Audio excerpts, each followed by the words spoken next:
தேவன் இல்லை என்று மதிகெட்டவன் தன் இருதயத்தில் சொல்லிக் கொள்ளுகிறான்.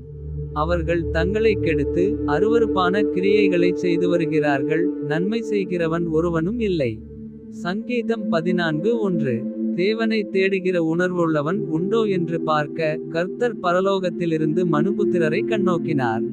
சங்கீதம் 14:2. எல்லாரும் வழிவிலகி ஏகமாய் கெட்டுப்போனார்கள். நன்மை செய்கிறவன் இல்லை, ஒருவனாகிலும் இல்லை. சங்கீதம் 14:3. அக்கிரமக்காரரில் ஒருவனுக்கும் அறிவு இல்லையோ. அப்பத்தை பட்சிக்கிறது போல என் ஜனத்தை பட்சிக்கிறார்களே. அவர்கள் கர்த்தரை தொழுதுகொள்ளுகிறதில்லை. சங்கீதம் 14:4. அங்கே அவர்கள் மிகவும் பயந்தார்கள். தேவன் நீதிமானுடைய சந்ததியோடே இருக்கிறாரே. சங்கீதம் 14:5. சிறுமைப்பட்டவனுக்கு கர்த்தர் அடைக்கலமாயிருக்கிறார் என்று சொல்லி நீங்கள் அவனுடைய ஆலோசனையை அலட்சியம் பண்ணினீர்கள். சங்கீதம் 14:6. சீயோனிலிருந்து இஸ்ரவேலுக்கு இரட்சிப்பு வருவதாக. கர்த்தர் தம்முடைய ஜனத்தின் சிறையிருப்பை திருப்பும்போது யாக்கோபுக்கு களிப்பும் இஸ்ரவேலுக்கு மகிழ்ச்சியும் உண்டாகும். சங்கீதம் 14:7.